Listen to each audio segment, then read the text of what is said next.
Alright, what up players, it's WarbossTae back up in this mug in the final stretch, hopefully before the babies wake up again. We are going to be basing these Thunderers.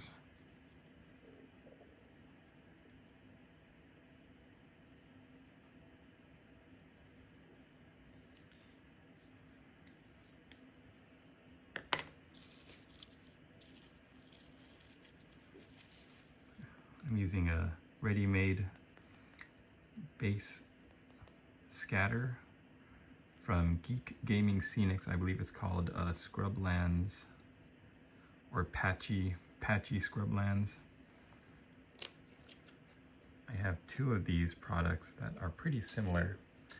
There's this one and then this other one. I don't recall off the top of my head how much this one is. Stream is back, funny creature. Stream is back. We'll see for how long. Baby is. I really just want to get back to this. I wanted to finish these doors. The question of the day is how much. Show off like a little progress report. Show off how much of your project you finished and how much you still have to go. And I'm going to be doing these weekly progress reports so that everybody can kind of gauge the amount of work needs to get done still. And so here are my Thunderers, as well as the rest of the Dwarven Mountain Holds Battalion right over here. I thought it'd be funny to just have them in like a pile, my pile of shame, and as the project goes on, that pile is going to get smaller as I paint up all of the miniatures. That's the plan anyways. We want that pile to go down to 0 by the end of the month.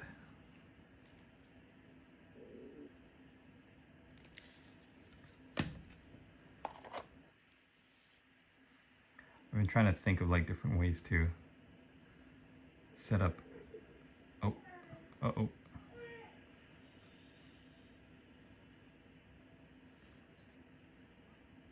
The minute you hear Lady Boss call my name, I gotta skedaddle, so we'll cross our fingers and pray that Baby Boss stays asleep. She's pretty fussy. Oh man, this might be a short stream, guys. I really wanted to get this done so I could have a good like family photo, and it looks like I might not be able to get it done the way I wanted to, but that's okay. I can see here that I'm so close to finishing.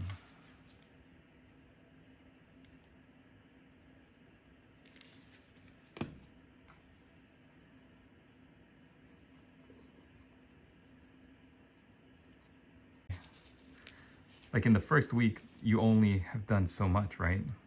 I think in week 2 and 3, when I'm moving on to different units, it'll be nice to go back to my Thunderers and pull them out and line them all up again for a family photo. But right now, the Thunderers are the first to the party.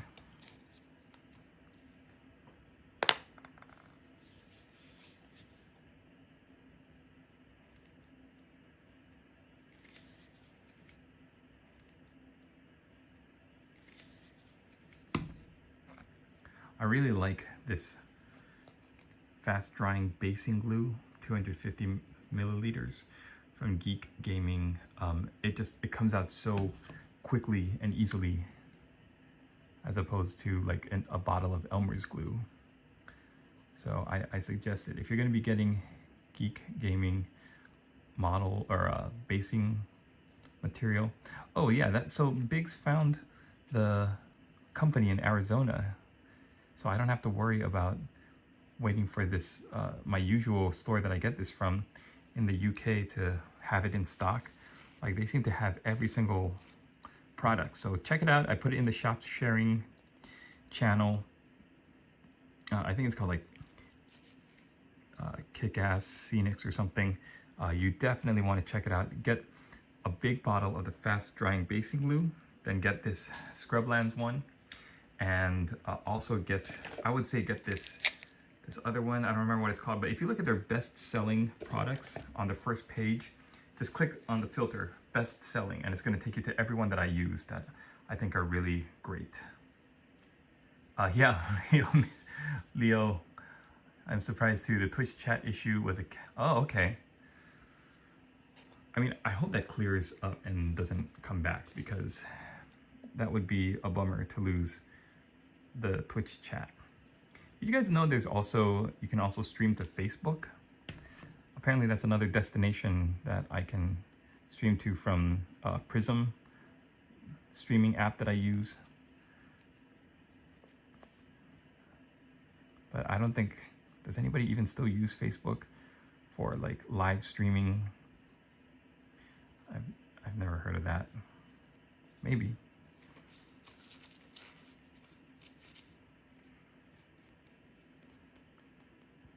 So my son, he watches a lot of the old Disney cartoons from the 50s and 60s. Not any of the new stuff, because it's like so frenetic and crazy. And the funniest thing is that like Donald Duck, if he is just kind of guessing about something, this is like talking about in the cartoons with like Chippendale, where somebody's like trying to pull one over on him, then he'll hypothesize something, right? He'll say, he'll ask like a hypothetical question. I'm trying to think off the top of my head where he does this that I find it most funny. Oh, okay, so like if they knock on the door and they run away, right? Then he'll come to the door and he'll look around and he'll go, hello? Is anybody here? Huh, must be the wind. I don't know.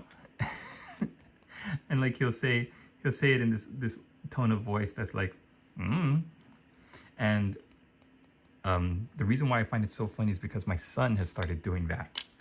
And he'll just say it to himself as he's walking around the house. Like I'll call him and I'll be like, hey, did you wash your hands? And he'll say, yeah, sure I did. I just washed my hands. I think. Maybe I did. I don't know. And he'll walk away. And I'll be like, What is he learning from these cartoons, filling his head with hilarious hijinks? Yeah, I tried to watch like the new Mickey Mouse cartoon, because we kind of raised my son on the Mickey Mouse Clubhouse of like the mid 2010s. And I have that song still stuck in my head. The Mickey Mouse Clubhouse song, and then the hot dog song, because he would watch so much episode after episode. And I was like, oh, I wonder what this new Mickey Mouse cartoon looks like. It looks like it's done in an old style, black and white. And it reminds me of like Ren and Stimpy. Like somebody took the skins of Mickey Mouse characters and put them on, or maybe like SpongeBob. Yeah, I think SpongeBob is what they're emulating. Just like a lot of weird, absurdist humor, especially with like characters like Goofy. But also, yeah, Mickey just seems like a totally different character, and he doesn't seem like the Mickey Mouse from the old days, where he kind of was the leader, knew what was going on. He was kind of the smartest one in the group. Now he just seems like just a weirdo who's hopped up on too much candy. It's so funny. If you've never seen the new Mickey Mouse cartoon, but you have seen like the old ones, I suggest you go check it out, because maybe you can see what I mean. Like it feels like a different show, and I don't think I like it. Like I don't know. I'm talking about, yeah, hot dog, hot diggity dog. That's the one. You know how you'd watch that show and it'd be kind of silly and kind of goofy, but you always felt like like good watching it. Like this is a good kids show for little kids. I feel like I can leave my little kid in front of this show, and it's harmless programming where they learn some stuff and they have a good time, and then the song is catchy, right? Hot dog, hot dog. And I can go and I can work and do stuff, and I can peek into the room and see my son playing and the TV going on in the background. But this new one, like the Chippendales are like all tweaked out, and the character designs and like the gags are so like fast, and yeah, I don't know what other way to describe it than like tweaked out. Very frenetic energy, and not in a good way. Not in a good way, like this Geek Gaming Scenics. Look at that, that's terrific. Like the scale of this product looks really in line with what you would be like marching across in a mountain pass. I think the only thing that would improve this is if I added some snow, but I'm still undecided about the snow. I'm not entirely sure if snow is the right thing to add, or if I should keep it at just looking like this, because this looks really cool, I think. Like it looks like they're marching up a mountain pass. Mandela effect. Again, this one's maybe it's not so much a Mandela effect though, because you can still find, like it would be a Mandela effect if I couldn't find the old Mickey Mouse Clubhouse cartoons. That would be weird. And if it's like the only thing available was this new, I'm gonna call it Psycho Mickey, because that's how I feel watching the show. It's like either he's crazy or I'm crazy. Either way, like I don't feel comfortable leaving it on in front of my kids. Especially, okay, so the Chippendale, Mickey Mouse, Donald Duck cartoons from the 50s, they're all fun, and they have like good music and like good little storylines, good animation, right? The cartoons from the 50s with Mickey Mouse and Chippendale and stuff, they're all cute. And it's funny if you go on YouTube or somewhere where you can just autoplay them, because one video will play and then the next one will come out, and it'll be like the new version of the cartoons. And they're just like, ugh, not fun. Okay, you know what? That's good enough for me. Again with the yeah, I'm done talking about that. Let's move on to the Thunderer effect. I'm gonna call this one finished. The only thing I really have left to do is paint the rims of the bases black, and I'm not gonna do that while the base scatter is still drying. I'm gonna wait till morning. So I'm finished with the Thunderers unit, which I'm so happy with. Whoever named that just has never developed a habit of keeping up with the news. Yeah, it's like, oh, I've discovered a thing, so I'm gonna name it the first thing that comes to my mind. This pile of potential here on the right is everything that I still have to do. My Thunderers are going to be waiting in the Hall of Heroes.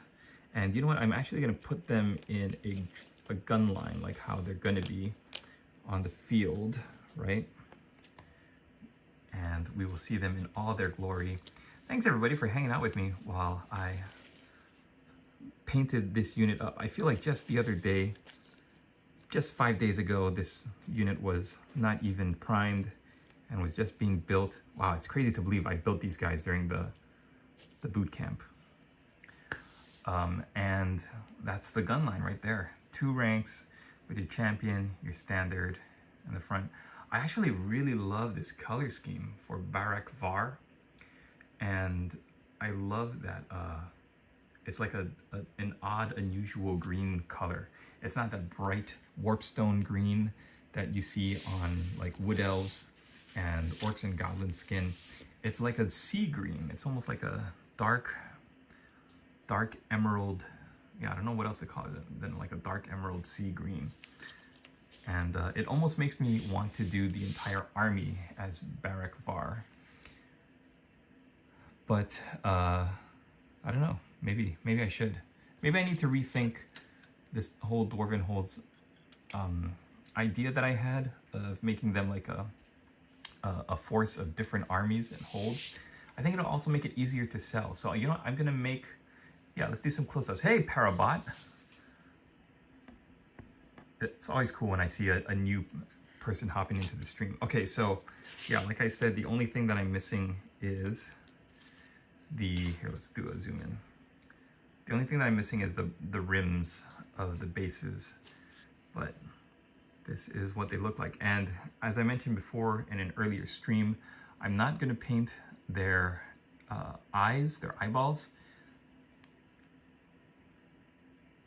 Think of the 800.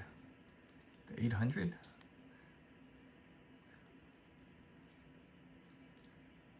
Look at that basing. That basing scatter looks really good. I think there's a mixture. It's the mixture of like the grays and the beige rocks with the static grass. I think that really comes across as like what a mountain pass would look like. I think if anything, what I might do is take a little like bit of black paint on my brush and just like dot a hole in the barrel of the rifle. Thank you, Parabot. Think of the 800. Oh, okay, I got it. Yeah, think of the $800.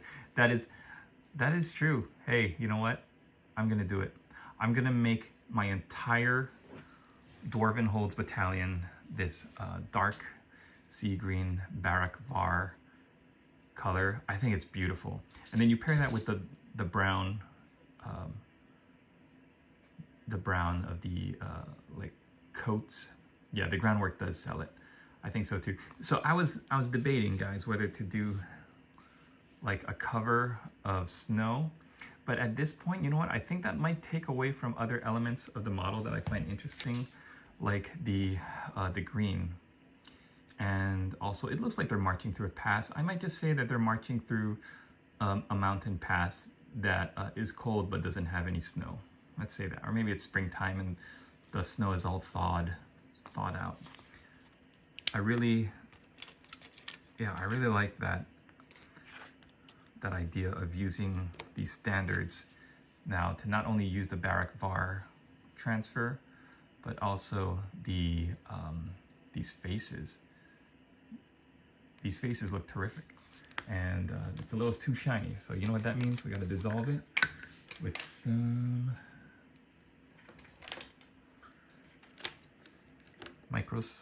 dissolve.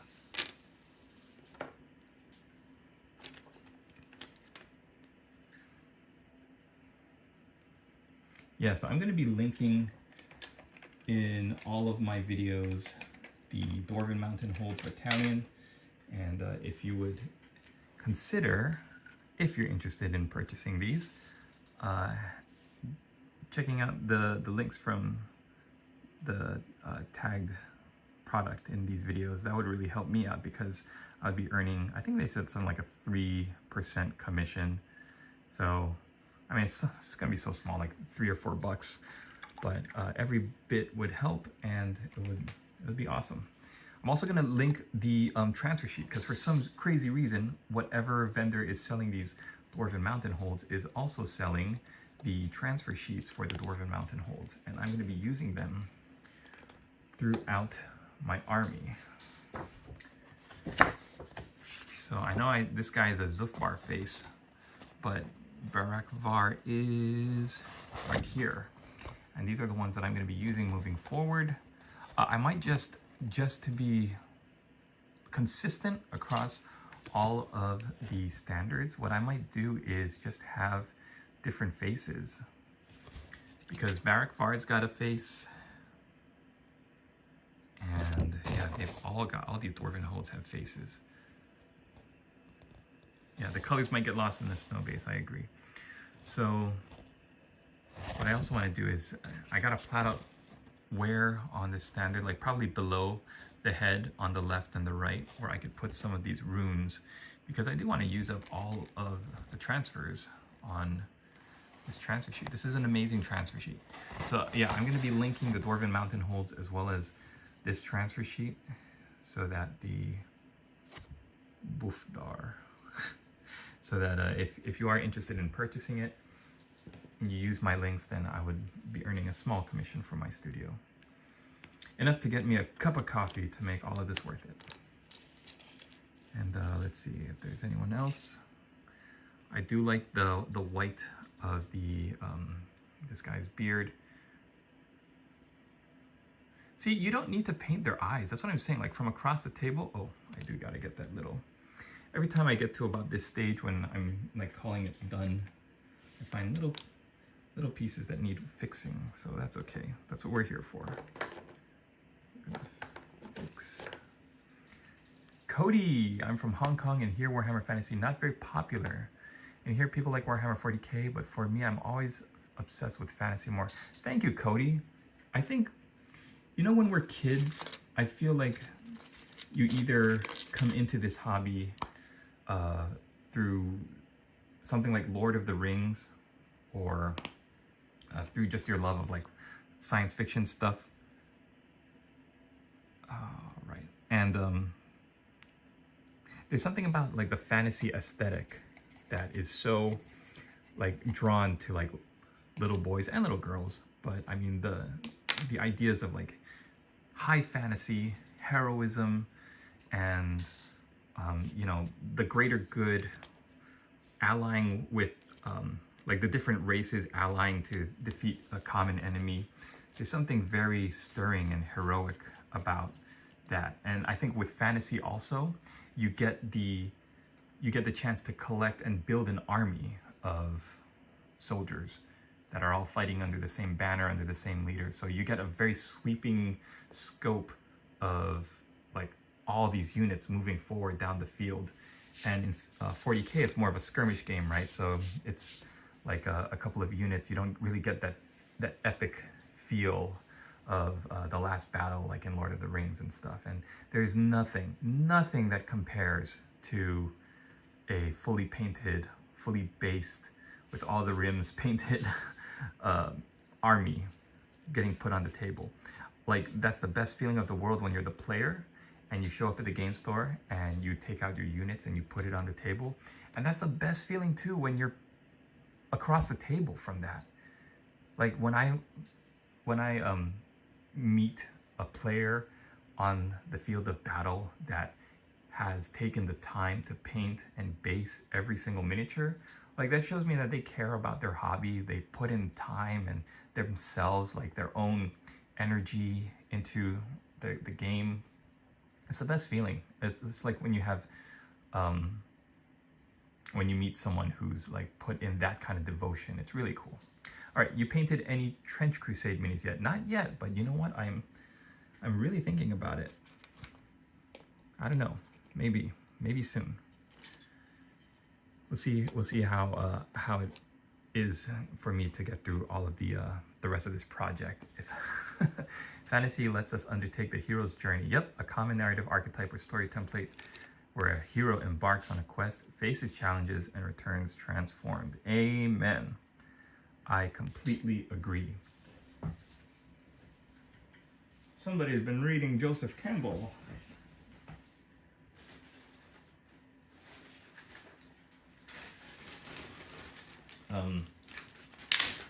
It's funny you mention that because I think the focus of the ebooks I've been writing have been around the hero journey as well. I bought a full set army, but I didn't know the name of the set. It was Dwarf Battalion. Was it the Dwarven Mountain Holds Battalion, Cody? This thing? That's a new one. I think the dwarves, like before, their battalion before was like infantry and then a cannon.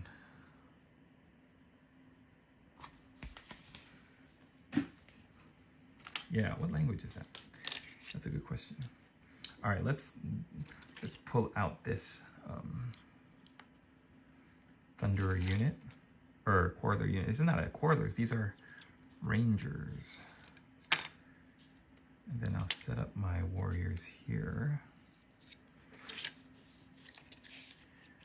I may have to dip for a day or two since I've got to do some filming for a documentary. Oh, cool. Right on, Marshy. You go get it. I bought? It was the old one. The old Dwarven Battalion, I'm thinking. Maybe. I don't know. I don't know. Every time I say I don't know now, like I think of my son and it makes me laugh.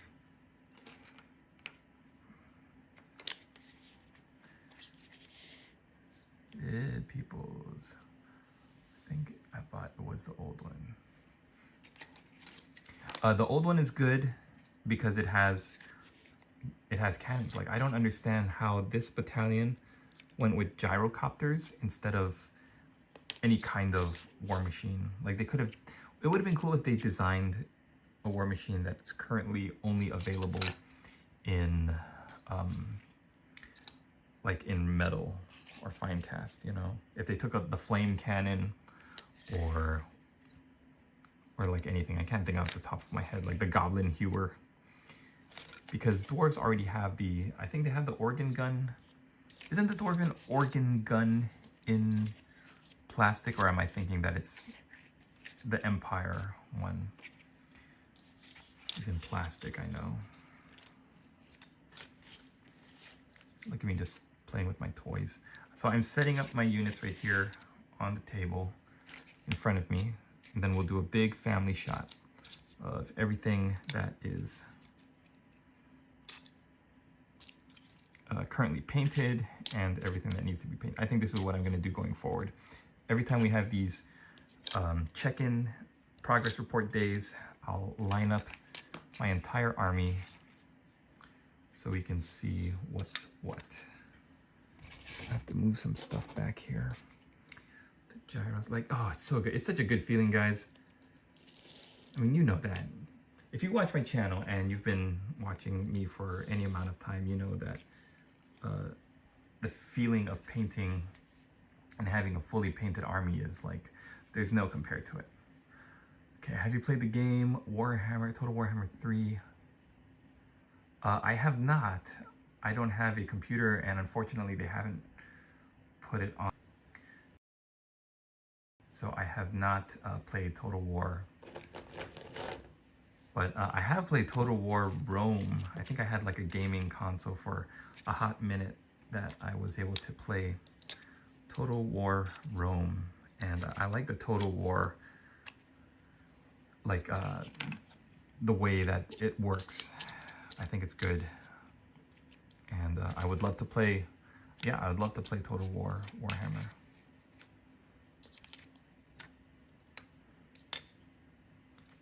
Okay, setting it up here. Got my 2 units. Okay, now that I'm setting it up, it's kind of discouraging because I'm looking at everything I still have to do, and it is a lot. And I'm spacing this in between my commission for my customer who's wanting a lot of Blood Angels painted up. Yeah, a large war machine would be much more fun.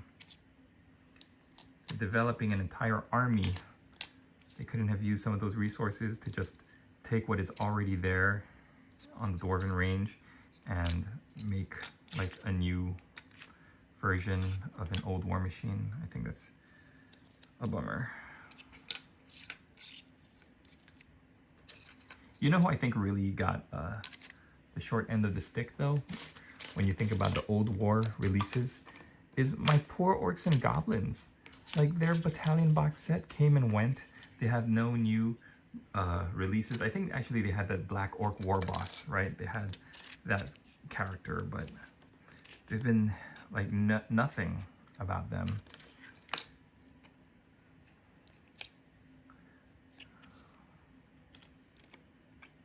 I love my orcs and goblins.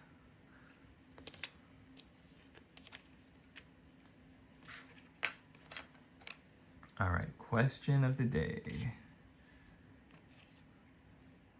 Guy goes there. Question of the day is to show us your painted and unpainted miniatures for your project. So here we go. We've got our great weapon warriors here on the left, then our hand weapon and shield warriors here on the right, We've got a line of quarrelers, two rows, two ranks. And we've got our thunderers there. I think Link's Lord will be happy because Barak Var is a great hold to have an army represented. Yeah, and I think those sleeves are gonna rock. So we're gonna stick to that. I think that's a great idea. Guys, I'm gonna have to go because my baby monitor shut off and I can hear the faint sounds of my baby crying in the bedroom. So I'm gonna have to cut it off here. But thank you so much for watching, checking out the video. Again, if you want to support the studio, you don't have to buy the affiliated links. You could buy me a cup of coffee, send me a donation. That way, do a super chat, super thanks, super anything. Whom are you going to raid? I have no idea what a raid is. I think Dicey Guy invited me on a raid once, and I was like, this is madness. I don't know what's going on. So I'm gonna have to look more into raids and plan one out next time, Leo. But thank you for asking. Means I send you to another stream. I don't even know who's on right now because I'm broadcasting through Prism. So yeah, let me do a little bit more research on how I can figure that out, and then I will send you all off on raids the next time I'm online. Have you used this army to battle with other people? Nope. I'm gonna paint this up and sell it for $800. That's the goal. Thanks for watching, everybody. Hope you have a great night, great day, great morning, great afternoon, wherever you are. I hope you are inspired to paint, and when you're done painting, give yourself a frosty little treat. Woo. Cheers.